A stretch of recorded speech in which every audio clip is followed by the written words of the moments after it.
Yes, my name is Aaron Likens. I am author of the book Finding Kansas, and also my job title at Touchpoint Autism Services, which is a nonprofit in Missouri. My job title there is Autism Ambassador. So they send me out, do presentations, raise as much awareness and understanding as I can, and I love every day that I get to do it. And well, it's a big honor to be a part of this panel, and I can't wait to start.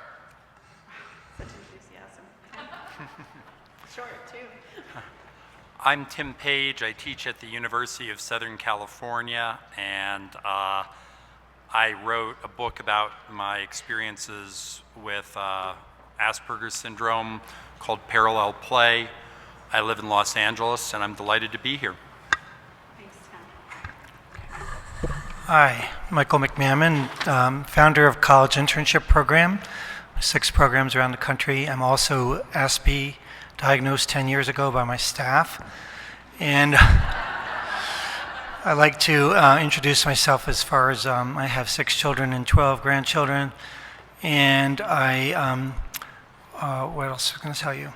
I do have a book. It's called Made for Good Purpose, and it's what every parent needs to know to raise an adolescent on the spectrum. I'm Rachel Wrangham, and I am a student at Front Range Community College, and I am majoring in graphic design, and don't know to come up with anything else, but just being a part of autism companies. I'm Christopher Gauthier. I'm a professor of photography at Utah State University, and the work you see back there on the back wall is the work that I do, evidence and artifacts facing autism. Okay. Wow, you guys are fast. I hope I have enough questions.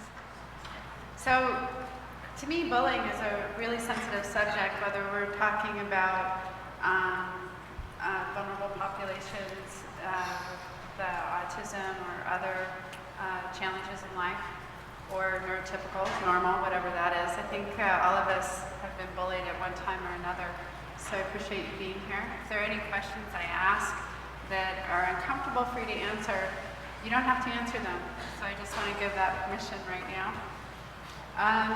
Let's start off with, you all have brought yourselves here, you're self-advocates. What were some of the things that help you advocate for your needs? What are some tips you could maybe give to parents that help you advocate for your needs, or maybe even stand up in a situation where bullying has occurred, if you've been able to do that? Let's see, we'll start with Christopher. Surprise. I swear I'm like the worst one to ask that question to. Speak it to your mic, please. Yeah, I said I think I'm the worst one to ask that question to. I'm not sure if I've ever really advocated well for myself at all. In fact, as an adolescent, I'm an undiagnosed ASPE. And as an adolescent, I was the kid who got picked on who finally turned. You know, you back that dog in a corner too far, right? And that was me.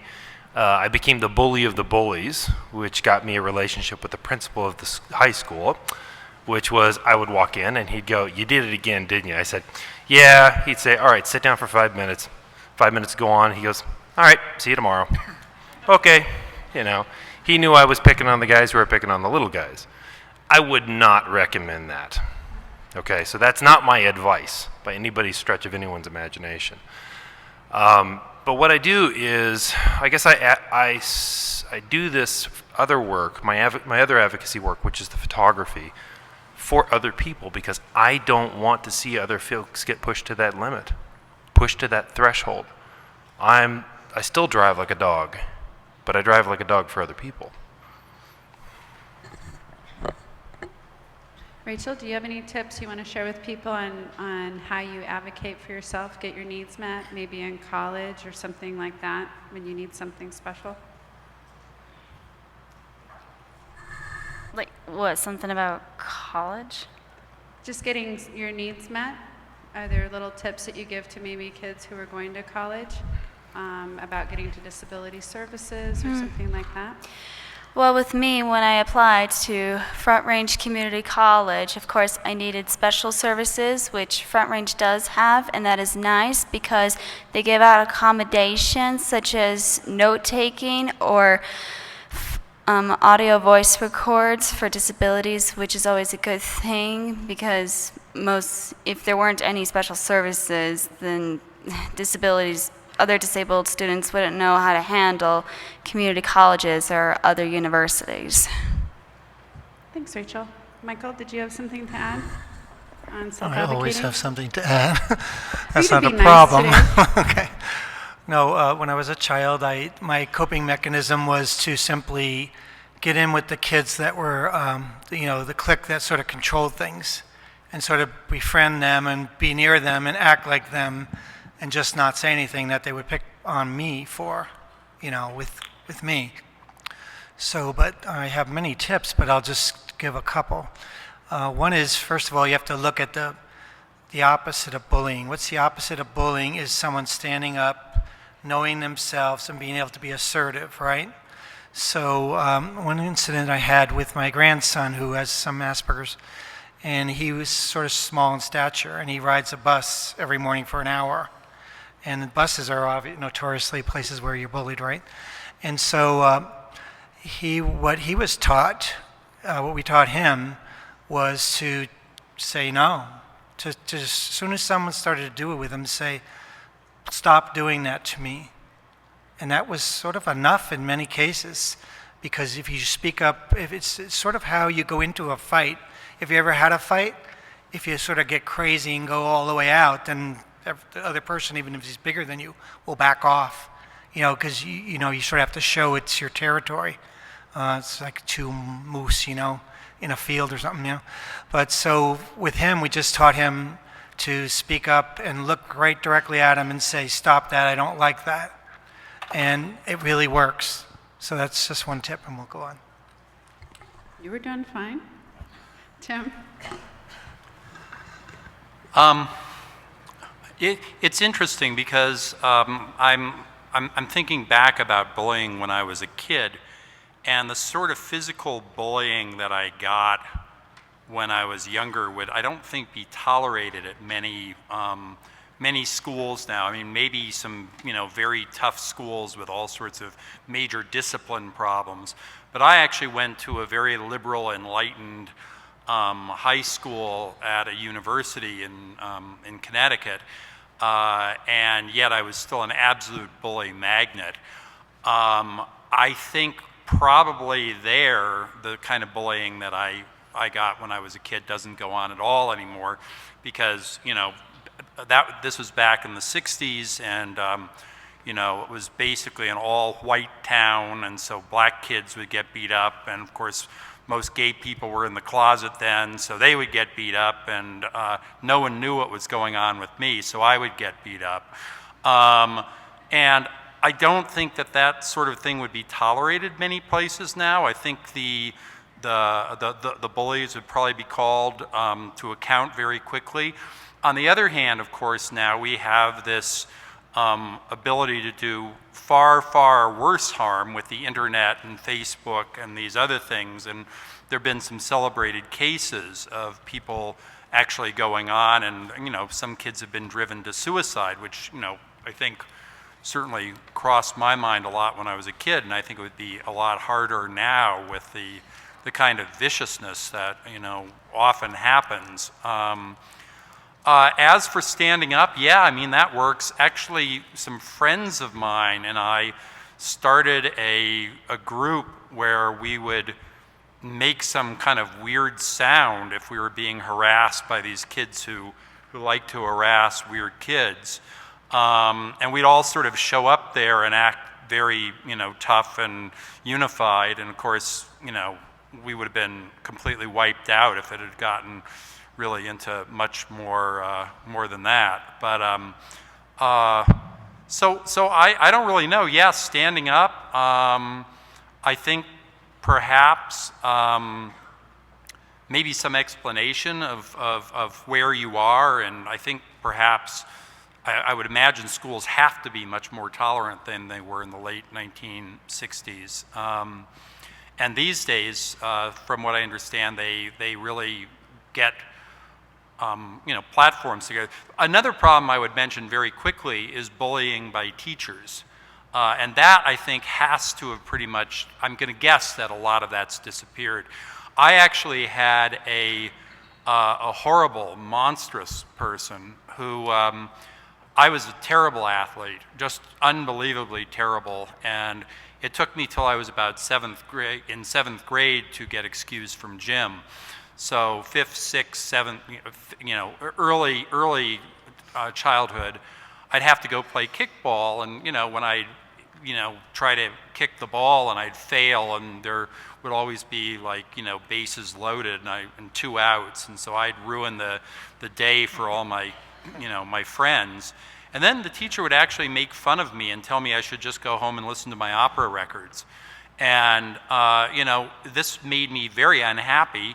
But I also realized that, on some fundamental level, she was right, and I was going to go home and listen to my opera records, and, the hell with all the other people.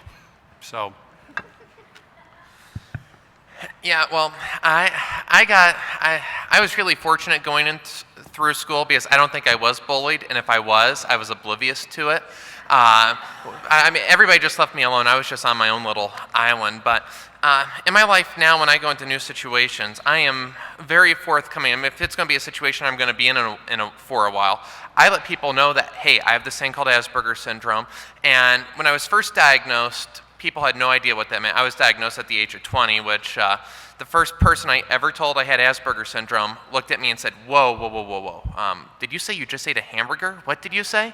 Well, thankfully, we have progressed on that, but thinking back to where I was and where I am now, the big thing that helped me advocate for myself was learning about who I was, learning about what I have. And the unfortunate thing about us is usually in a situation, we are the last one to speak up for ourselves. So in the school environment, we really need the teachers and the staff to have the knowledge, because if I was bullied, I wouldn't have spoke up about it. If something was troubling me, I was not going to speak up about it. And I'm very thankful throughout Missouri. I've spoken to many different schools, elementary schools, on getting that out, because when something's wrong, when something's troubling me, I'm going to be the last one to speak up about it. And of course, it's just going to get worse and worse and worse, and eventually it's going to turn into something more serious than, whereas if you could just speak up at that point in time when it first happens and say, hey, I need help, well, might not be as bad, but I think definitely getting the information to the schools, the teachers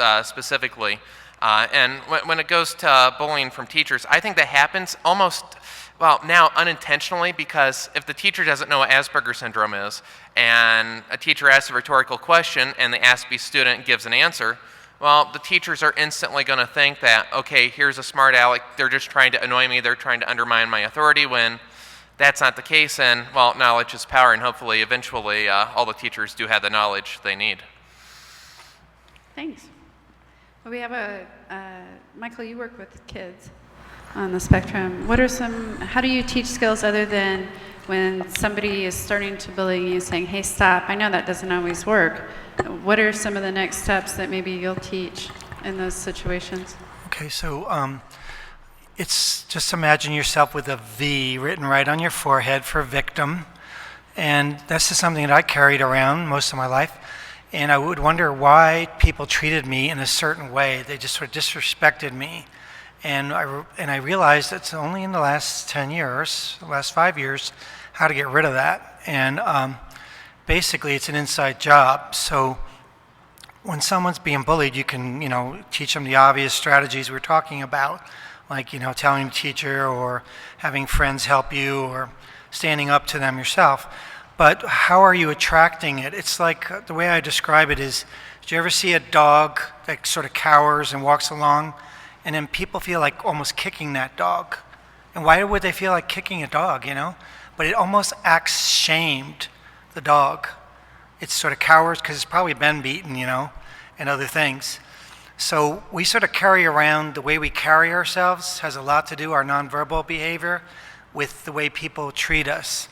And the way you think and feel about yourself is reflected. So over the phone, someone will argue with you if they think that you don't, if you feel like you're in not confident or not understanding the situation or not feeling right about yourself. Well, if you're feeling the right way and understanding who you are and trying to not really honestly deal with the person, they sort of treat you with respect. I've noticed in the last 6 or 8 years that people are treating me with all this respect everywhere I go. They do things for me. They open doors. They offer to help me and stuff. Because my self-esteem has gone up so much from my diagnosis when I've worked on all these areas. So part of our program is self-understanding and self-knowledge are the keys, because that opened the door. If you don't know who you are, then how can you go out in the world in a confident way? So a lot of bullying is because these kids walk around in their own little worlds and they don't know what's going on, and they can't interpret their environments. And so getting them as much self-understanding as you can get, it's sort of a progression. You can't sort of developmentally do the self-advocacy and the self-disclosure until you do these other things before it. So understanding who you are as being not dysfunctional or not disabled, but as being valid in the world, that you actually bring good things to the world. Like my goofiest parts of my personality are my best ones. Now that I'm diagnosed, people were saying to me after my last talk, "Well, you sort of put out there, don't you?" And I said, "Yeah, I just let my freak flag fly now, you know. I just let people know who I really am, and I'm not afraid of it anymore, and I can get up in front of 10,000 people and say whatever I want, and I do." But that's such a huge change in 10 years. So I would say working on helping a student to really know who he is, and with all the skills and all the understandings, is going to help them stand up and be proud of themselves in an appropriate way, and then reflect that out in a confident way to other people. And you don't get bullied. People don't get bullied who when you come into a room, you're the last one that they're going to pick on. They're not. I get people to do things in department stores where it says no returns, no everything. They just do it for me now. I don't even have to argue with them, because I sort of carry this air now and it's sort of surprising to me when it happens, And so, but I think that's really, it's an inside job, and you can do all the other stuff, but you have to start inside. How do you get a little 8-year-old to have insight about himself? It's pretty hard when they're off in their Aspie land, But my little grandson, just to follow up on the story that I told before, so I was playing hard with him, on the floor, wrestling with him, and he said, "Grandpa, stop doing that. I don't want you to do that. I don't like when you do that." I said, "Okay," but it was like surprising to me, but he was very assertive, and he's learned that, and you know what? That translates into friendships, people respecting him, being, he has good friends, and he can handle it, even though he's like the smallest one in high school, in his 9th grade. Great, thanks. Christopher, you're a teacher, but you're at a university level. I'm going to guess you don't see a lot of bullying, but maybe you do. Do you want to? Oh, you're going to beg to differ. Okay. Yeah. Ticket. When you get to that level, the bullying just gets more sophisticated. And to be honest with you, the bullying doesn't just exist for the students. And it doesn't just come from the peers, it does come from professors. It also comes from colleagues. It comes from administrators. Administrators themselves bully each other. The whole university system, Tim, you might argue with that, but me, probably won't, is a pecking order, a horrible pecking order. Well, what I found, most of my career was self-employed, because the ones that weren't self-employed were pecking orders, and it meant there was going to be somebody who was going to try to bully someone somewhere. So, yeah, I think it does happen a lot. And the real challenge for what I do is I teach art, and it requires critique and defining what critique is and is not. When I say critique, I'm pretty sure most people in the room think something very, very negative. But the process of critique is very much about a conversation, a relationship with each other out of respect, and saying, hey, this part of your artwork is really working very well, but this other part's not working so well, and you might want to fix it in X, Y, and Z ways. And it's done literally out of an equal relationship, because everybody in the room should talk to each other. but it doesn't always work that way. You do get hierarchy within the classroom. You do get these sort of social cliques that are created. You do get the kind of geek outcasts sometimes, or sometimes the clique is literally the geeks and the dweebs and the Aspies that are the driving force. And the one neurotypical in the room in an art class can be left out. And so I have to actively keep that engagement and that relationship, create dynamic lesson plans that require people to work together collaboratively and build those kinds of relationships. Photography, like film, is a very collaborative process. And so if I'm going to career train them, I have to career train them to stop doing this stuff and to learn to trust each other. Thanks. Tim, you're also a professor. What are you seeing at a university level in regards to bullying? Well, I've been lucky that I only became a teacher about five years ago, and I was already very, very out as an ASPE by that point. I think what I will talk about is maybe something in the workplace, which was as when I was writing for various newspapers, and I would occasionally have an editor who would just argue with me, change around my words, change around whatever I was doing. And after a while, I could sometimes tell that this was sort of a bullying thing. And I would really fight it, and I would get really obsessive about this. I mean, one of the things that happens, I think, with ASPE autistic people is that a lot of things don't bother us. I mean, an amazing amount of things. I'm oblivious to slights, to cuts, to all sorts of things, which I later realized were slights and cuts and that sort of thing.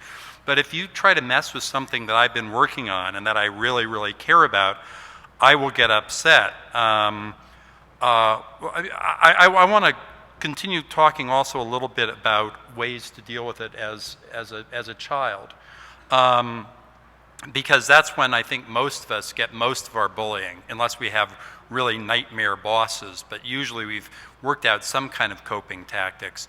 One thing is to find some way of letting people know that there are things that you can do, if there are things that you can do. I mean, use whatever talents you have, assuming they're in a situation where they're appropriate. I mean, not hopping on one foot for 250 times, which I think I tried to do once and impressed nobody.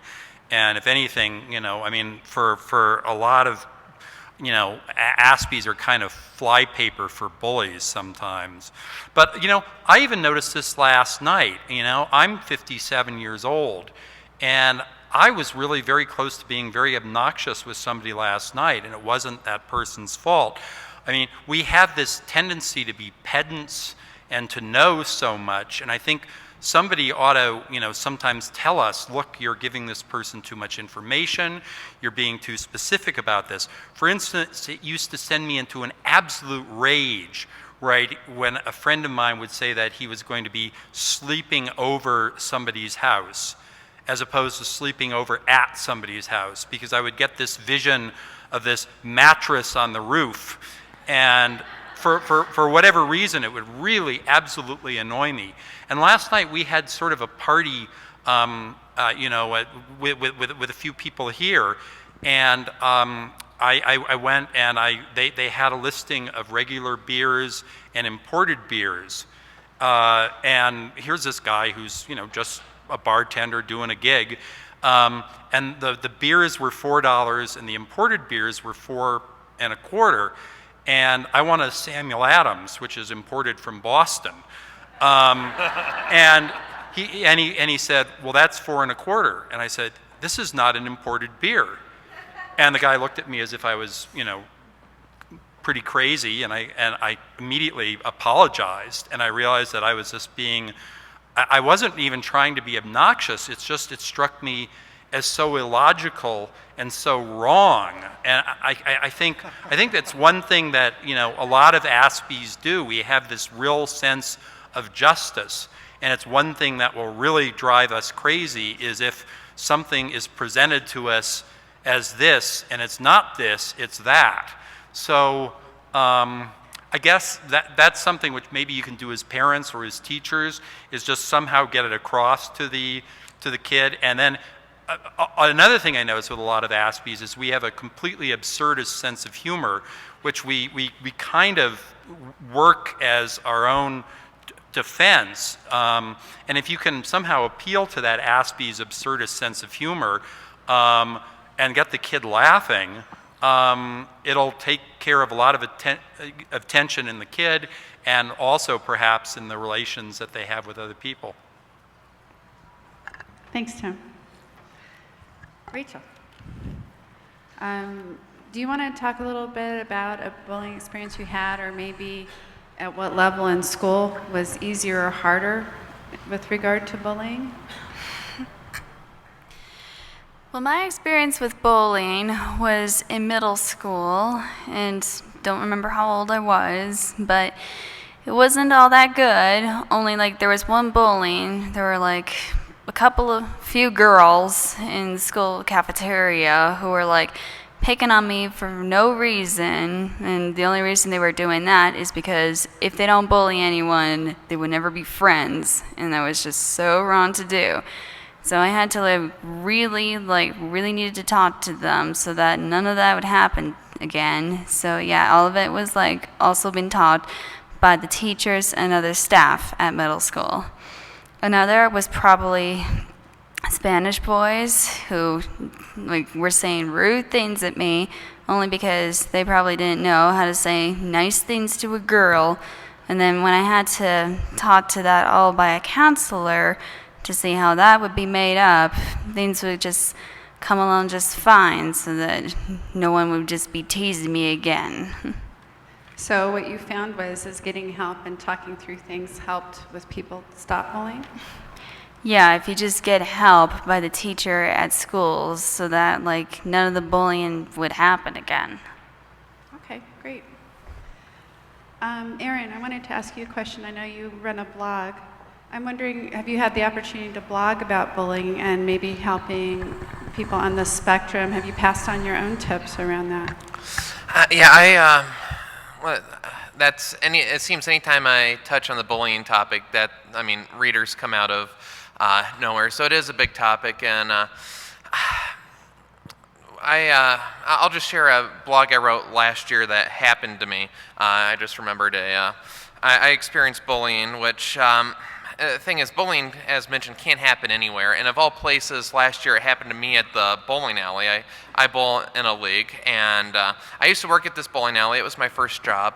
And for 12 years, ever since the first day I went in there, the vending machine does not like me. Every time I buy something, it doesn't come out. So I've learned exactly how to shake it without shaking it, more like vibrate it to get it to come out, because there's nothing worse than going to the manager because he always yells at me for getting it stuck like it's my fault or somehow. But so first week of bowling last year, it gets stuck, so I start vibrating it, it comes out, I get it out, and I see the manager coming over, and I have a smirk on my face like, see, it happened again. And all of a sudden he immediately points at my shoulder, taps me, and points at a new sign that was on the that had always been on the machine that said, "Please don't shake the machine." And he looked at me and he screamed, "Can't you read? Are you stupid? Can't you read that sign? It says don't shake the machine. Never shake that machine again." Well, this came out of absolutely nowhere. I wasn't prepared for it. I stood there absolutely frozen. I had no idea what to do. So I sort of wandered back to my where I was bowling, and my teammate asked me what had happened, and well, at that point in time, I couldn't speak. I sent a dad to my text who lives about 5 minutes from the bowling alley that I need help. I couldn't say what it was. He called my phone. I couldn't answer. I couldn't speak at that point in time. He came to the bowling alley, and he asked me what was going on, and at that point, I could not verbalize it. So I sat down, I got a pen, I wrote out what had happened, and he talked to the manager, and which the manager didn't know I had Asperger's syndrome, which then he was like, "Oh my goodness, I'm so sorry, I have a nephew, oh my goodness, I gotta apologize," which I don't do apologies, so that's always awkward for me. But the thing that really supported me there was my dad. I was able to just give enough of a SOS sort of to say I need help, and thankfully he was close enough. But odd thing was, I mean, I was having, that was probably the worst experience I've had in a decade, and yet my first bowling score that night was 279, so go figure.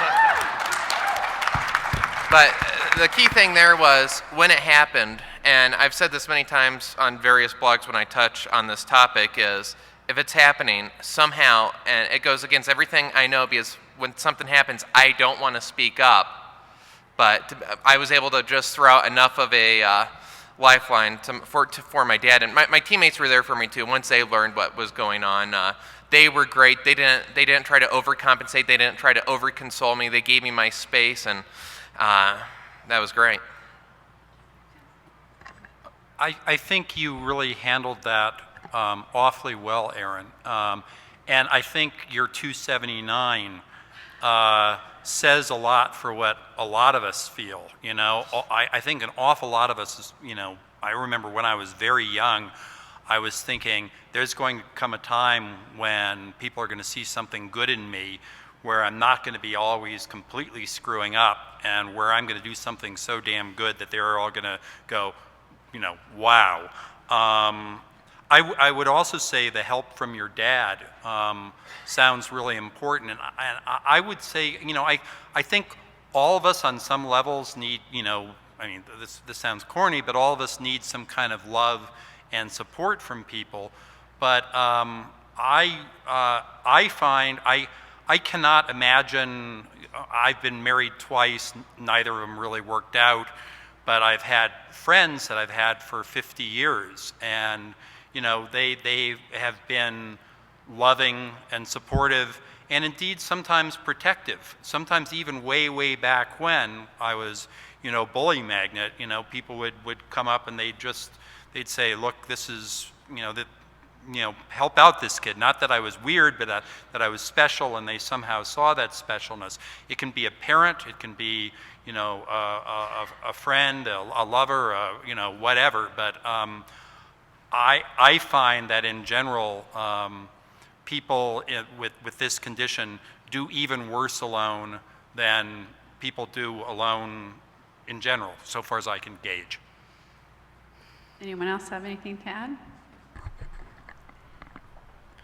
Rarely will I spontaneously put the information out there, but these guys are hitting on something that's coming quite to heart. Excuse me, quite to heart to me. They're reminding me of a story that I really feel like I need to say, which is my best friend and my brother, who I met when I was 13 and who became an adopted part of our family, also was an ASPE, an undiagnosed ASPE. And we not only grew up together and protected each other, and we were the quirky ones with the weird sense of humor that no one ever quite got. As I said before, my protective vehicle was to be aggressive. His protective vehicle was to be the joke. Right? He made everybody laugh at him so they would not pick on him. Brilliant technique, much more successful than mine. And we went into the military together, we served together, we went to college together, we both became photographers. In fact, I have his camera in my bag, his rig in my bag, because a year ago, as of around Halloween, he committed suicide because he didn't have that intimacy. And he kept himself isolated and pulled away. He kept pulling further and further and further away. And no matter what I did, and no matter what my wife did, and no matter what our family did, he kept pulling further away. You cannot let that happen. And it all comes down to the internal sense of his own value. To mirror what Michael's saying, you have to find value in yourself. Whatever that value is, wherever the spark comes from. You know, mine is to show the universe that I'm not worthless. But Joe never found that. Find that. For those of you who are on spectrum, whatever that spectrum is, find it. For those of you who have children on the spectrum, help them find it. Because you have to survive, and you can thrive. You know, Tim said the whole thing about people giving him a sense, acknowledging his value. Yeah, I mean, I'm sitting here today at a panel, which I feel really odd and out of place doing. You know, it feels kind of odd and out of place to have my work right up there, but it's what I do. And the universe seems to accept it, and that's a good thing. things do work out. You just have to figure out the odds, or sometimes the odds happen to you for all the better reasons. Thanks, Chris. So I wanted to say something like, to follow up when I was talking about before. Our eye contact and our voice tone a lot of time make us look weak to other people. Because if you're not looking at them and you're speaking with a soft tone, it's like a jaguar picking out the little fawn or something to go after in a herd, right? So they know that you're weak, and they know that they can go after you, because people pick on the smallest or the weakest in our society. That's the way it is, right?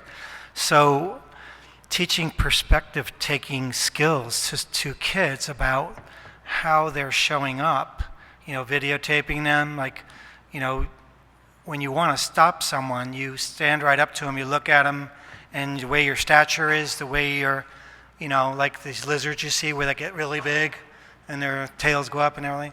Well, you have to teach that to these students because they have no perception of how they're walking around. If you're walking around with your little iPod and you're like this, you're just sitting target.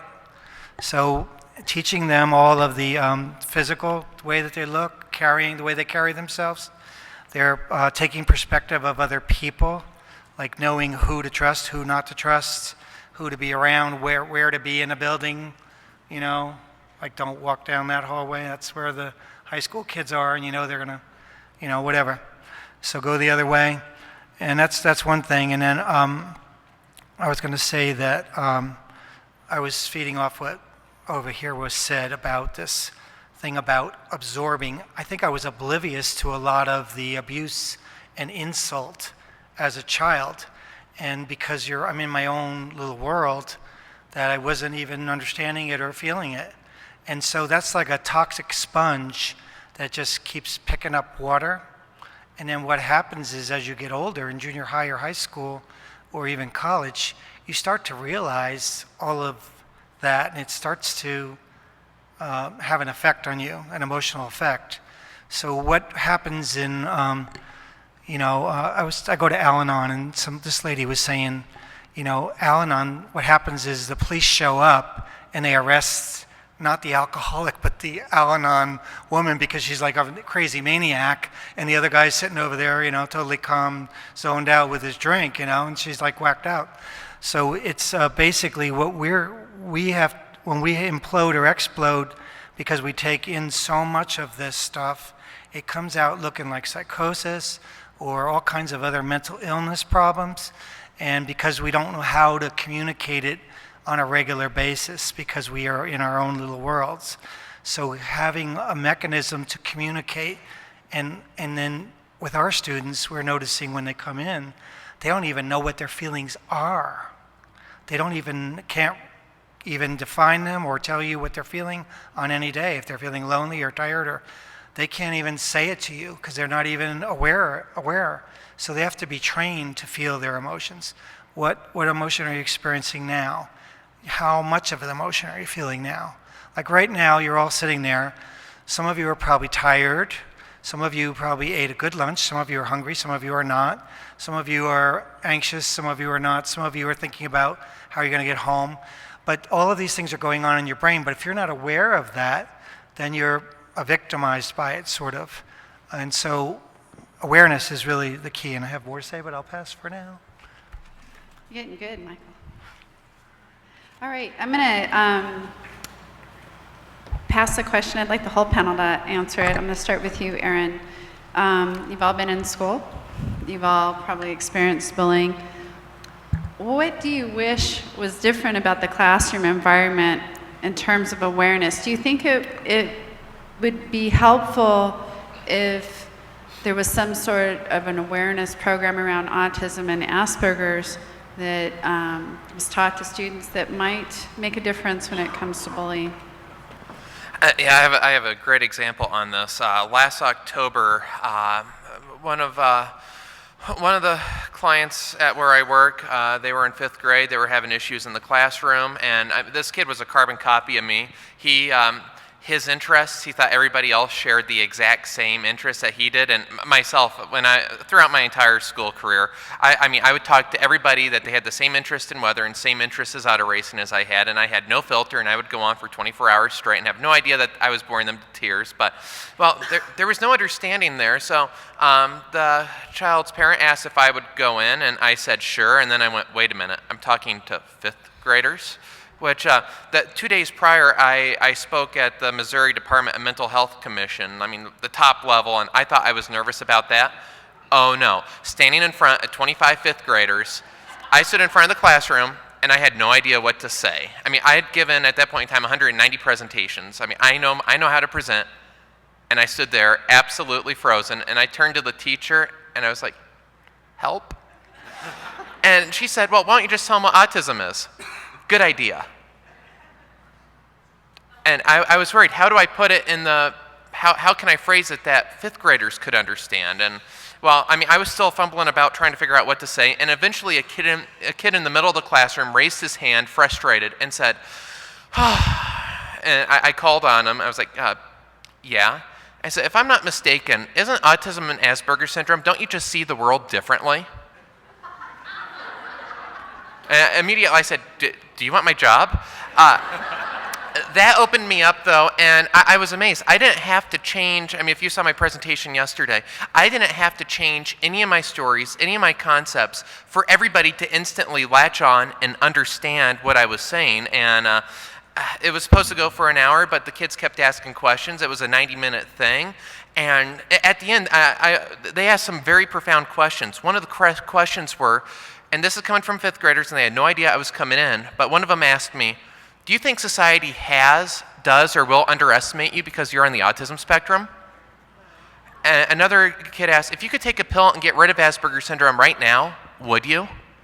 Now, I mean, it was absolutely amazing how fast these fifth graders picked up what Asperger's syndrome is, what they could do, and why their classmate acted odd or weird. And, you know, the rest of the year, when other students from other classes tried to bully him, well, he had a whole network of support in that classroom because everybody understood him. And my whole motto is understanding is a foundation for hope. And unfortunately, now in the new school year, he's at a new school, and it's right back to where it was last year before. So I don't know, maybe I need to be called into action again. But, you know, getting that understanding, they can understand. I mean, that fifth grade instantly understood everything, and those were the two most profound questions I've ever been asked. And their ability to learn is there. They just need to be given the information.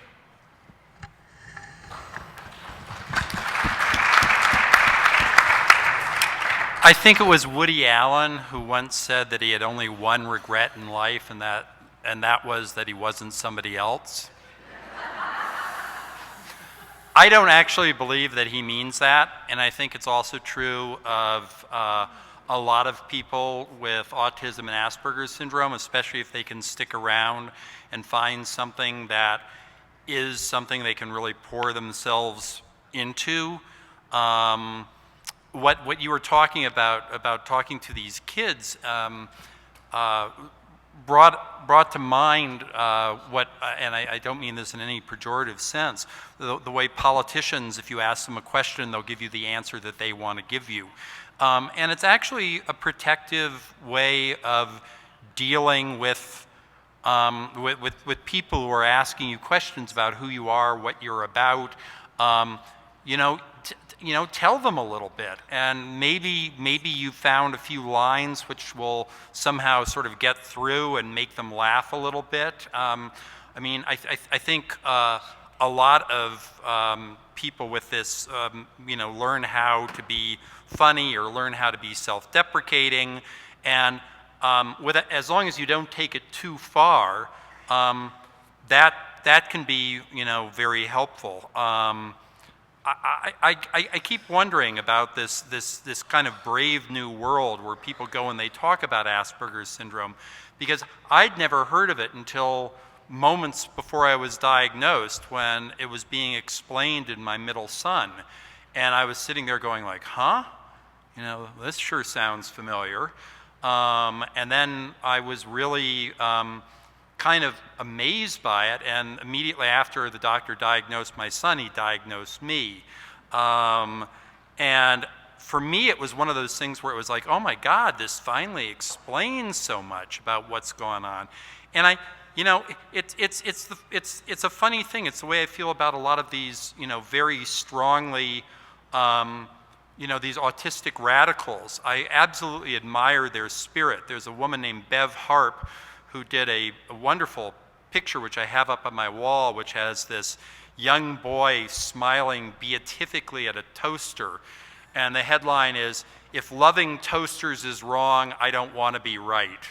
And I think on some level, we all sort of come down with that. It's just, I mean, for me, one of the questions that's going to be answered in the next X number of years, now that we've got a grown-up generation of self-proclaimed, self-advocating Aspies and autistic, is whether there will be less reclusiveness, less depression, less anxiety, whether that comes with the autism or whether that comes with having the autism in a world that is still on some levels fairly clueless. So I'm watching and I'm very interested. I can't exactly go say it loud, I'm Aspie and I'm proud, because it's been a rough going, but the rewards have been great too. So Michael, what do you wish was different in the classroom? Well, just say about, what you were talking about, the diagnosis. I'm a late diagnosis, 10 years. Explained second grade to me totally. Second grade, I had this witch from hell, and I'm self-modulating there instead of saying the other word. And she was a nun, and she apparently had some other things going on, but as a child, I was just drawing in the back of the room was all I was doing, and I became like this little delinquent, apparently, in my quiet little way, and I don't know how I became the brunt of her, but she just took it out on me, and I was totally frightened of her, totally. Now, it helped that my mom was PTA president and had a kid in every grade in the school, through 1 through 8. So, and my parents did all the favors for the nuns and everything, and the priests. So I was so frightened of her that she sat me, first of all, I'm a visual learner, she sat me in front of the blackboard as a punishment for drawing, I guess, or talking to my friend in the back. And that seemed like I was there for like a year, because I couldn't turn around, because if I turned around, she might smack me or something, So I would just shove papers in front of me periodically, and I had to figure out what they were, because I didn't hear the instructions, because I'm a visual learner, right? So it all ended up with my mom walking into the room, showing my cousin, who was a priest, around to each classroom. And then another incident occurred where I couldn't even go to the bathroom because I was so frightened, so I went in my pants. I couldn't go to the door because she was between me and the door, so I just froze. And so after those 2 incidents, suddenly that nun disappeared from the school. And I think my Aspie mom understood. She never punished me. She got it because she knew here she had a good kid who did everything she said. But what I'm trying to get to the point is that my diagnosis, I went back, talk about treatment, I went back in my brain and said, she was wrong to treat a child like that. It was not my problem, it was hers. Now, that's just a little thing, and I'm not psychodynamic, but it really took a lot off my plate. I'm carrying it around my whole life like I'm an idiot, and she was the idiot, not me. So relationships and boundaries, I'd like to talk about this because this is really important with bullying, okay? If you don't know what boundaries are, someone can take advantage of you, right?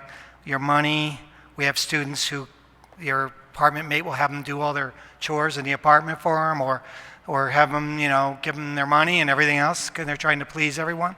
So that's at 18 years old. So I can say I was sexually abused when I was about 4 by my second cousin, right under my mother's nose, in the house, right in the car, everything. I didn't even know about this till like a few years ago. I figured it out. But what I had, if someone had said to me, if anyone ever does this to you, or goes in your pants or anything, tell me, you don't want to make the kid so he doesn't ever want to have anyone touch him.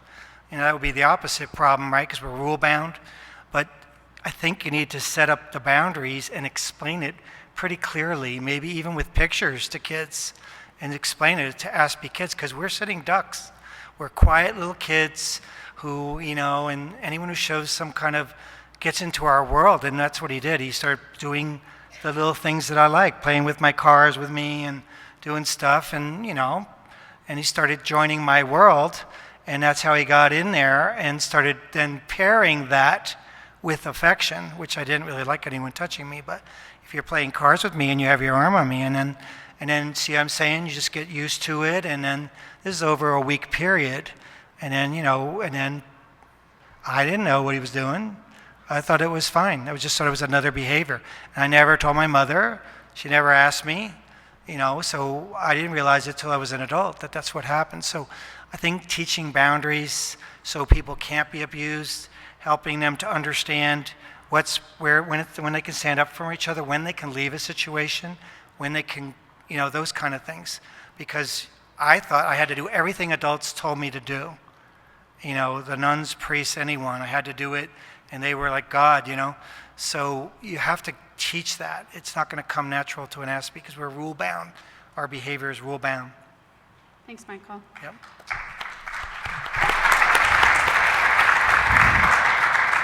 Rachel, what do you wish a teacher would maybe say to other students about autism that might keep students from teasing or bullying students that have autism?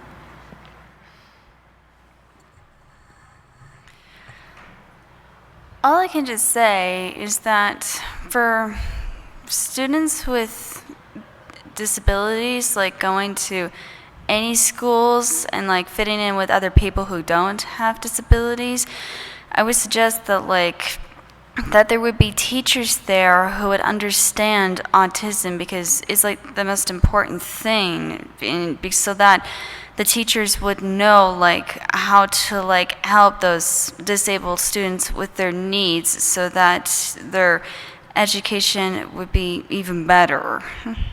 Thanks, Rachel. Christopher, what do you think might have helped in the classroom? Well, I'm actually rather impressed with the elementary school kids and the middle school kids and high school kids I run into. The response that I hear, at least within my community and extended experiences so far, is that you guys, the parents, by the way, are going in there and advocating for your child, and you're educating everybody else's kid at the same time. And then that grows to the next grade and the next grade and the next grade. And I'm waiting for that to percolate up to my level of education. It's not there yet, quite. But I think the key is, and I'll talk at the college level, the professors need to be taught what exactly autism is. This is what Rachel's saying. It's not just the students who need to understand it, it's the teachers who need to understand it. Those old guys with tenure, full professors who have sort of settled into the mode, who really are sweet people. They really do care about their students. I mean, everybody I work with is passionate about teaching, passionate about their students, but just don't get autism. The Aspies, in a lot of ways, slip through the cracks because they're a lot less obvious. They're just sort of the sometimes antagonistic troublemakers. No, not really. You just got to understand them a little bit more. So I think a lot of it comes down to going in there, doing teaching modes. If you're a community educator, and you're working with the high schools and the elementaries, voluntarily go in at the first week of school, before school starts, and we have these, what are called retreats. Do an educational event at a retreat for a department. And in fact, I'm going to strongly recommend you do it to the arts first, whether it's theater, music, or visual arts, because we'll get it faster. And when we do, we sit on faculty senate and we pass it along to the humanities people, right, the education people. And eventually the business people are the last ones on the chain who get this one, okay? So it's like a food chain. It'll finally evolve. But I think that's what's going to happen. We are going to have to advocate our own educational needs and the educational needs of our community. Thanks, Christopher.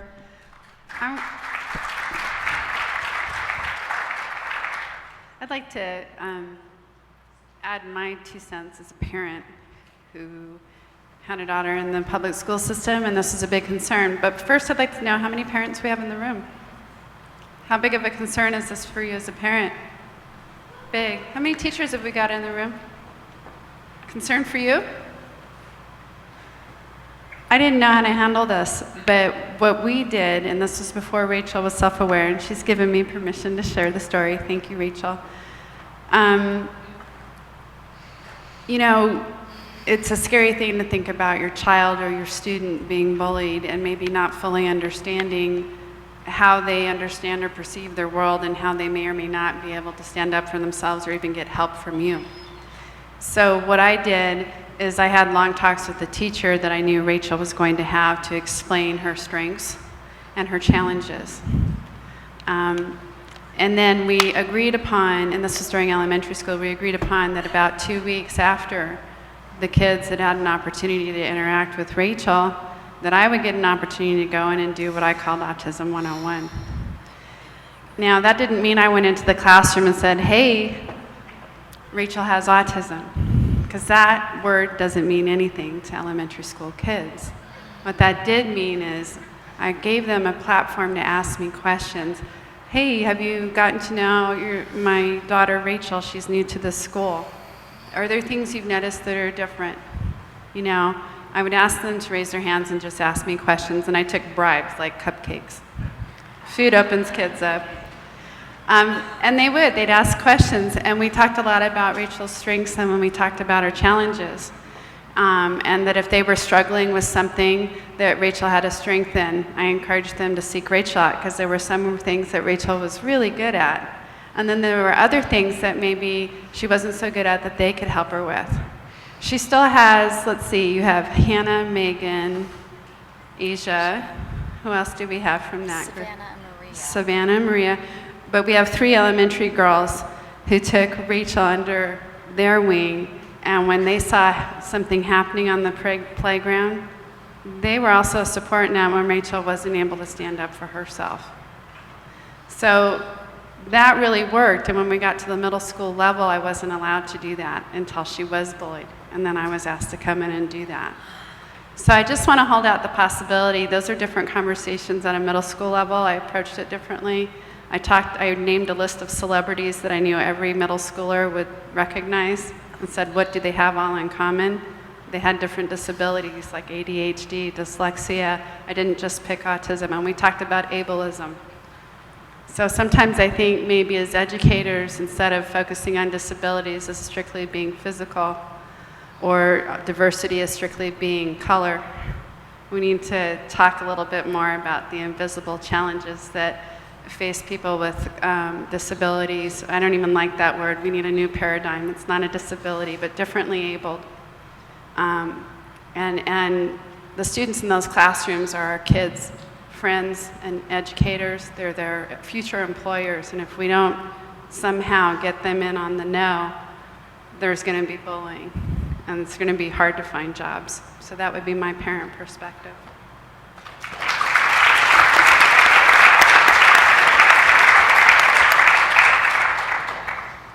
So we have 15 minutes left, and I'm sure there are some questions out there that you're dying to ask. So, Cruz, if you all could just raise your hand, we're going to do our best. We have 15 minutes. Please keep your question brief and concise. And if you want to direct it to a single person on the panel, go ahead and do that, and speak into your mic. Okay, thank you very much, first of all. I am a retired teacher of 30 years. In my last 3 years of teaching, I opened an alternative school and specialized in students with disabilities. I apologize for the word. That's okay. I'm open to new words. How about you? Unique students. There you go. After teaching for 27 years and then going into a different field, the only thing I believe that I would say, and I would say to everyone, even educators, especially educators, is that I believe that every teacher needs to be in a classroom where there is a student with a special need.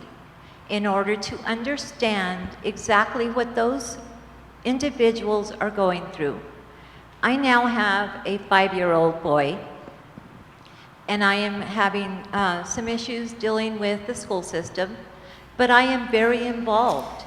And I think that's another important factor, is that you need to become involved. You need to be an advocate for your child, and you need to educate the teachers as well as the staff in the school, because they really do not know what is going on. My child has been in school for 8 days. Out of those 8 days, they have sent him home 3 days.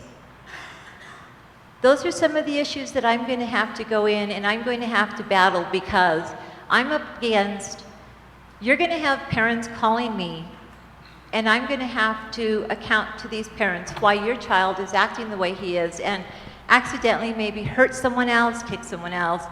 Did you have a question, though? I agree with you, Well, I just but wanted people to, wanted yeah. to ask questions. I guess my question is, what do you do when they're not bullying? My son will stand over here and he'll watch 2 other children, and he will turn around and he'll say, "Mom, they're mean to me. They don't like me. They don't want to play with me." What would be your suggestion? I know I need to explain to him that that's not even his realm, but how would you go about doing that? Anyone on the panel? Okay, I'll take it on. It's a really tough question, you know. My son Caleb is like that. You know, he'll stand off to the side, he won't engage, or somebody will do something that is neurotypically socially appropriate, but he'll get really, really mad about it. I mean, really, like, frighteningly angry. You wonder where he gets his temper from. And I'll say to him, I'll explain to him, they're not being mean to you, Caleb. You have to learn to translate this. You haven't gone to them. You haven't engaged with them. You haven't shown interest in developing a relationship or a friendship with them. You have to do that first. And once that happens, if they then respond negatively, then maybe that's the bullying part of things. Maybe that's the don't like you part of things. But we'll take that one step at a time. First, step out. Be bold. Reach out to them. Even the bullies that he runs into, and there have been some, I've told him, you know, a bully bullies because they're hurt. And the best way you can protect yourself with them, and the best thing you can do, is to become friends with them. Because they need a friend as much as you need a friend. I was going to say that kind of hypersensitivity is pretty typical of us on the spectrum. We perceive that everyone's offending us, and no one likes us. Guess I'll go eat worms, And so you can desensitize that by you can sort of take your child and play with them in that way, in a teasing way, and get them used to, taking a little bit of that edge off and creating so that they can. I think as an adult, I still have that in my relationship, where I'm usually offended even if I step on someone else's toes 20 times. If they do it to me once, it's like, like I can't talk to them the whole day or whatever. I'm getting over that now and starting to have a sense of humor about it, just break the ice. So you have to sort of, I don't know how you would teach it to a 5-year-old, but I think that that's part of the problem, is that we're overly sensitive. Can I just add one thing? You might want to check out something called restorative justice. I looked for schools that specifically had that as a disciplinary program. Part of that program is when there's a bullying incident, and that's what Rachel was alluding to in the middle school level. They sat down, the bully and the teachers and the victim all had a conversation and came to closure. Who was accountable, who was responsible for certain actions. They also teach the precepts of, if you stand by and watch bullying, you're a passive bully. So it's also teaching to the rest of the school community, don't stand and watch it, and teaching safety. If you can't handle it and you think it's getting bad, learn to go get help. You may not be safe to engage. Hi, for any or all of the guests on the panel, looking back now, would you have preferred to have a label going through school? Would that have helped you, or do you think that would have not been beneficial for you? I've thought about that a lot. I'm glad I got to the. Were you going to repeat this or the question or? No, I think they okay. can hear it on the mic. They should hear it. I thought about that a lot. How things would have been different, and I think in a funny way that I'm grateful that I didn't have a diagnosis when I was younger, because I think I managed to some extent to learn how to kind of get along in the world, although it was always in a very, even more than usually, imperfect way of doing it. The one thing that I do wish I'd had is that nobody really understood why I could do certain things spectacularly and 99% of the things in the world terribly. And everybody thought back then that autism meant that you couldn't speak, that you rocked back and forth all day, that you couldn't look people in the eyes, that, all this stuff which was basically the handout about autism. So, I mean, I was grateful that I learned at the time I learned, and it's been incredibly helpful for me planning things from here. But in a weird way, I sometimes wonder if I'd been told early on, because people either called me a bad kid or they called me a genius. And, I knew, I didn't know which one was which, and they both seemed to cancel each other out. And so I'm glad I learned when I did, but I wish I'd had some kind of defense when I was younger, because nobody could see that both sides of these were very, very real parts of me, and that I couldn't help either one of them. Aaron? Yeah, I have to agree with that. If at my time when I was young, if I would have had the diagnosis, nobody would have known what to do.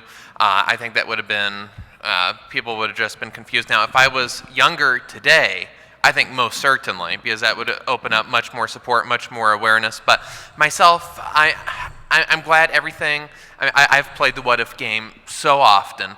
But myself, I think I had to go through all those years of isolation sort of to unlock my ability to write and become a presenter. So I'm glad everything happened just the way it did, because if anything would have been different, well, maybe I'd be in a different career field, but I think this is much more beneficial to everyone. So yeah, if I would have been diagnosed 20 years ago, the awareness wasn't there, and even today there's some people that still have this misconception of what autism and Asperger's syndrome is, but it's nowhere near what it used to be even just 9 years ago.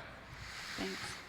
I think that just having the word diagnosis wouldn't help much, but we always tell our students it's a lot more than that. It's knowing what your sensory issues are, it's knowing what your social thinking issues are, what your executive functioning issues are. If I knew all of that, it could have changed remarkably everything around me, and all my assets from my Asperger's. It's not a death sentence, it's a positive thing to me. So I think if I knew that, it would have brought my self-confidence, self-esteem up.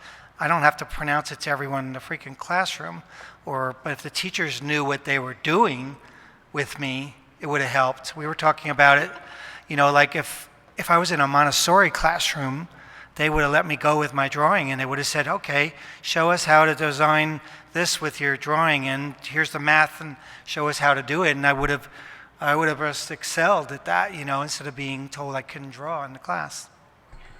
Thanks, Michael.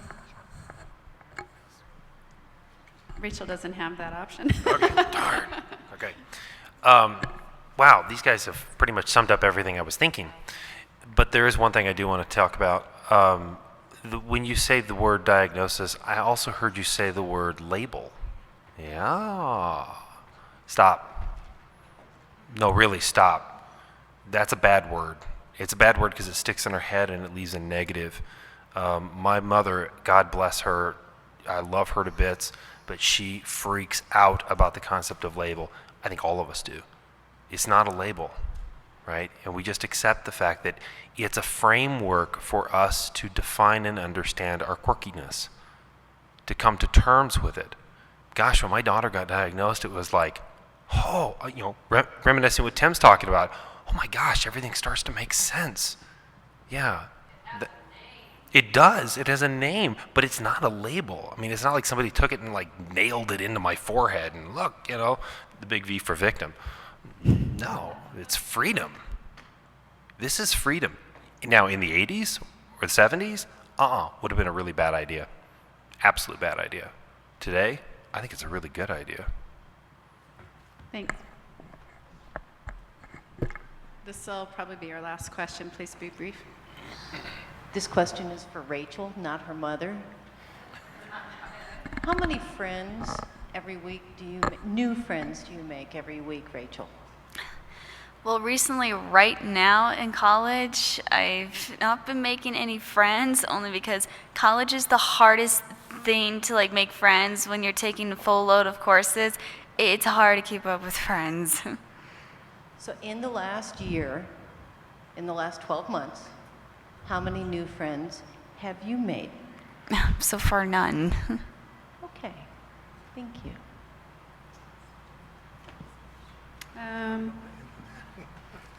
I think we guess we have time for one more.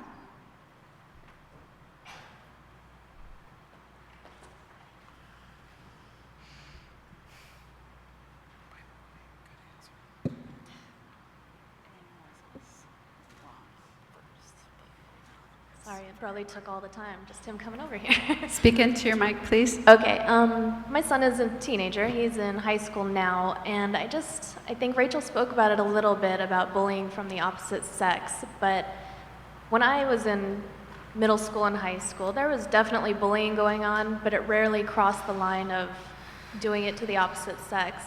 And my son and friends that he has with other diagnoses have had trouble with this, and it's often not addressed in a satisfactory way. The girls are often playing the sweet innocent part, and they never get quite the punishment. They're supposed to write like a letter of I'm sorry to them or something like that.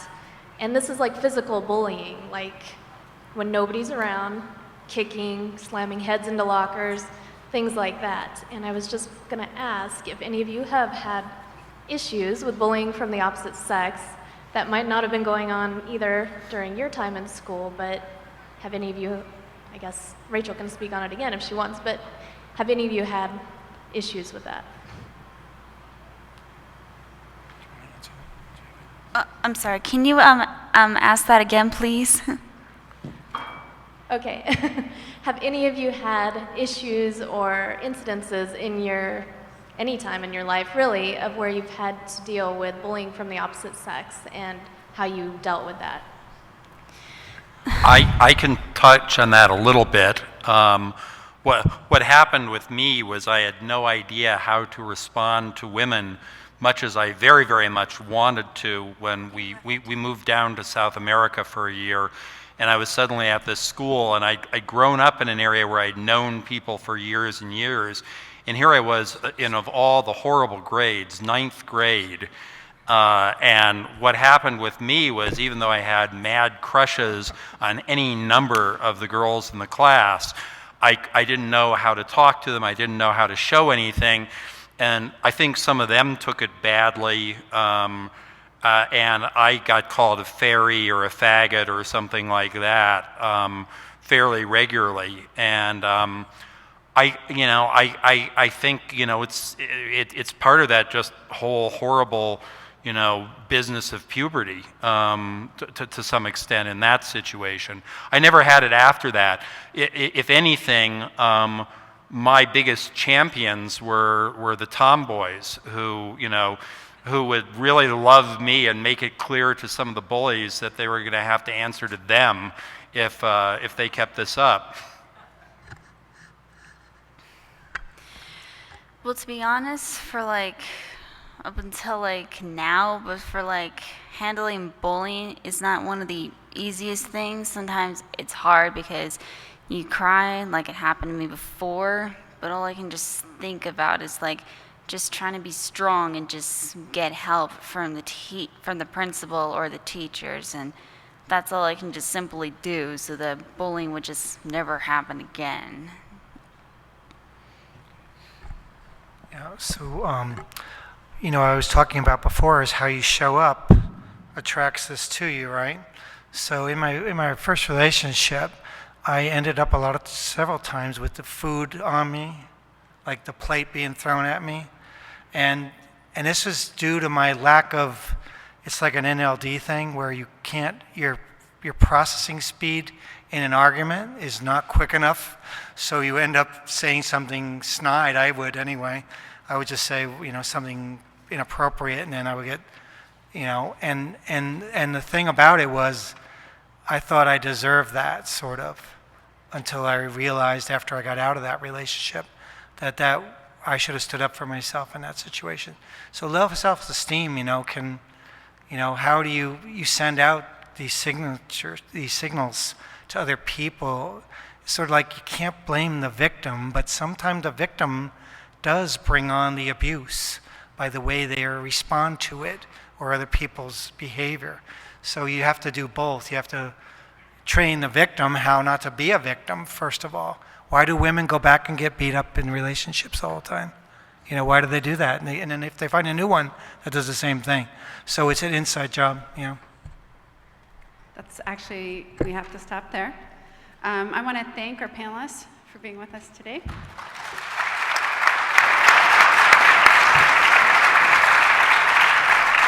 We start tomorrow, the expo starts tomorrow at 7, is that right? The exhibitor fair?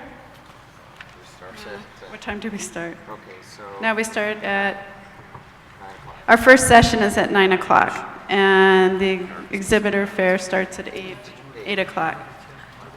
And don't forget about the Autism Chronicles tonight if you haven't purchased a ticket. I hope you go see the show. It should be fabulous. Thanks so much for coming.